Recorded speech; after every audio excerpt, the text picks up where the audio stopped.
Pakistan's federal capital Islamabad is on the edge as the city braces itself for a massive political showdown. The ruling PTI and its leader Imran Khan are all set to address an enormous public meeting which they have titled as Amir Bil Maroof, or Standing with Righteousness. The public rally, or the show of strength, comes amid mounting pressure as the final countdown for the no-confidence resolution to be tabled in the Pakistani parliament is on. The PTI has termed today's rally a historic one. Decked in red and green, party workers from across the country are descending upon Islamabad and have started gathering at the parade ground for the power show.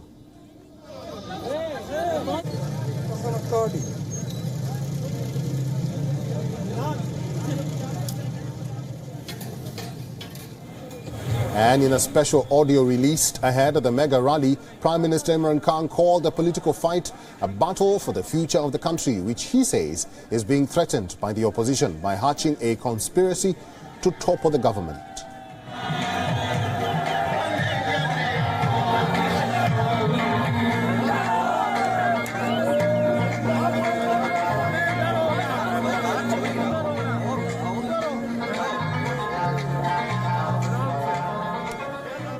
मैं अपने सारे पाकिस्तानियों को जो message आज देना चाहता हूं वो ये कि आज जो जलसा हो रहा है हमारा, ये पाकिस्तान की जंग है।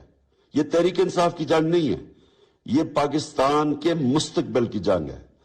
और मैं आपको सबको, जो भी निकल रहे हैं और जिन्होंने भी हमारे जलसे पे पहुंचना है, सबको मैं एक पैगाम देना चाहता हूं कि जल्दी निकलें, क्योंकि रश होगा, सड़कों पे ब्लॉकेजेस होंगी और मुझे खौफ है कि आप जलसे पे टाइम पे नहीं पहुंचेंगे। तो जिधर जिधर जिसने भी प्लान किया हुआ है, जिस टाइम पे भी आपने निकला है, उससे पहले निकले, क्योंकि इंशाल्लाह आज हम पाकिस्तान की तारीख बनाने निकले। शुक्रिया। With just a few hours to go for Imran Khan to address the mega rally, security has been beefed up in the capital and especially around the parade grounds. Speculation is also growing over Imran Khan's trump card, which he says would turn the political tide. Top aides of the Prime Minister have been making the final pitch ahead of the rally, calling for citizens to gather for the historic event.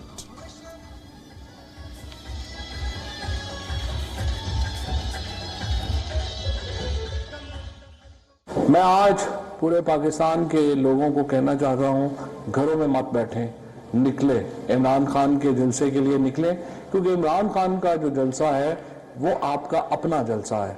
Imran Khan Pakistan के मौसम है। इमरान खान की क़यादत में पाकिस्तान ने एक आज़ादाना खारजा policy की बुनियाद रखी है। वो पाकिस्तान जिसकी लीडरशिप के बारे में एक अमरीकी ने कहा था कि ये तो पैसों के ऊपर आप इनको कुछ भी खरीद सकते हैं। आज वो पाकिस्तान अगर सर उठा के दुनिया में खड़ा है तो इमरान खान की वजह से खड़ा है। एक बहादुर कौम को बहादुर लीडर चाहिए होता है। यही इमरान खान आपका वो लीडर है जो कभी आपका सर नीचे नहीं झुकने देगा। And for more on this, joining us live from Islamabad is a senior journalist, Imtiaz Gul. Imtiaz, thank you very much for joining us at this hour. The opposition seems confident about the no-confidence motion going their way. Could this spell the end of Imran Khan or not quite yet? Well, it all depends on whether the opposition can cobble together 172 MPs that it requires to dislodge Imran Khan from his office. The onus of presenting 172 MPs basically rests on the opposition. So it all depends on whether they manage to put together all these numbers on the D-Day, which is going to be 3rd or 4th of April. The opposition is urging the public to topple Imran Khan's corrupt government and save Pakistan. But do Pakistanis really trust the opposition? Well, it's all subjective and depends on which prism you apply to what the opposition is saying. But if we look at the history of Pakistan, the years minus the last 3 years of PTI, there have been massive corruption, there has been misrule, misgovernance, both by the civilian and military leaders, and that's why Pakistan's place on a number of indices, whether it's the rule of law, whether it's education or health or governance, they've been pretty bad. And that is basically a cumulative impact of how successive governments, both military and civilian, have ruled this country. And this is what Imran Khan wants to turn around. He wants to change that. And that's why the entire opposition has basically joined hands in an attempt to dislodge the Prime Minister from his office. Imtiaz, let me ask this. Speculations are rife, especially after Imran Khan renamed the Prime Minister's office's YouTube channel on Saturday. And now there is a grand rally of PTI supporters in Islamabad. Are these signs of a defiant Prime Minister who may not resign despite calls to have him quit? Well, I think he has already made up his mind. He's not going to resign. He's being a fighting cricketer, fast bowler. I think he loves to take on challenges. This is what he has been promising, and this is what he is likely to do in the rally when he addresses this. And I think the moment the 172 people vote against him, so he will cease basically to be the Prime Minister of Pakistan. But I think his mission goes beyond the current term now. Meanwhile, I think he has embarked on a mission on practically an election campaign.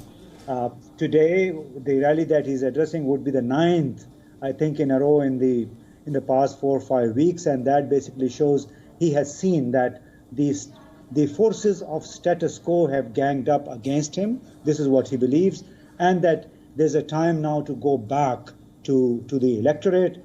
And the no trust motion in the parliament and the circumstances around it, the way things have developments accompanying the motion since March the 8th, seem to have basically turned a wave of sympathy in favor of Imran Khan. Things were really going bad for him because of inflation, which is a global phenomena. But if you look at the WhatsApp groups, you look at the social media and a number of other outlets, there seems to be a reversal of the mood among the core PTI constituents, people who had voted for this party, for Imran Khan, in the hope of changing something, bringing about some reform in Pakistan's ailing governance structures. Imtiaz Gul, stay with me because I'll get back to you in a short while. And joining us now is our Pakistan Bureau Chief, Anas Malik, who is in Islamabad. Anas Malik, thank you very much for joining us at this hour. Tell us more about the rally in Islamabad, and is it an advantage for Imran Khan? Will he survive the no confidence motion? Well, to presume or predict that Imran Khan will survive this no confidence motion through rallies like these is not predictable in anybody's hand at this point of time. But what is to be noted is the fact that that Imran Khan has pulled out a bigger crowd, a big rally. Would be right to say, it won't be wrong to say. Behind me, I'm about 3 kilometers from the parade ground, and behind me, if you can see, if I'm a camera person, can just pan you and show you as well that these are the number of cars that are there in hundreds, literally in hundreds, and there's no room to even move your car. That's the amount of cars, that's the amount of traffic that's there.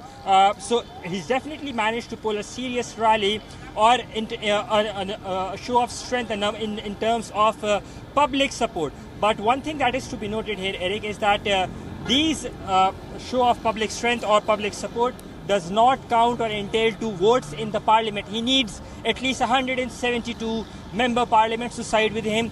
That seems to not happen, at least at this point of time, with one of the key allies, the Jamhuri Watan Party, which just had one seat, Shahjahan Bukti, as an advisor to the Prime Minister. He announcing a while back that he's tendering his resignation and quitting the coalition of the government as well, Eric. Malik, why did Imran Khan choose to hold this grand rally today ahead of this no confidence motion? Well, it's more of a show of strength that people still have faith in him, the masses still support him. He's known as somebody for building narratives, be that the narrative of anti-corruption, getting the country fixed in 100 days, committing that he won't go to the IMF, and then backtracking and then making the people believe that that was the only way forward. So he's known to building narratives. And in case if the ship sinks, in case if the government goes out, in case if the ship sinks, then he has this plausible movement, this show of strength to say that I'm a martyr, that see, look how many people came out to support me, and ahead of the much anticipated early call for elections as well, he'd come out as a victor, as a martyr for sure, if not a victor, that he wanted to do public reforms, which very recently he's announced that he would be holding, his government would be ensuring that the prices of essential commodities, including gas and petrol, does not go up, and his government would be taking the brunt of subsidies worth 2 billion Pakistani rupees until the new budget is there. These are populist moves, by and large, that would be beneficial for the public. So for him to have the masses support, or a semblance of masses support, is absolutely essential in case if he's ousted. Eric? Imtiaz Gul, thank you very much for staying on. And going by what Malik is saying, the show of support, another ally has announced his separation from the government, saying that he will vote in favor of the no confidence motion against the country's prime minister.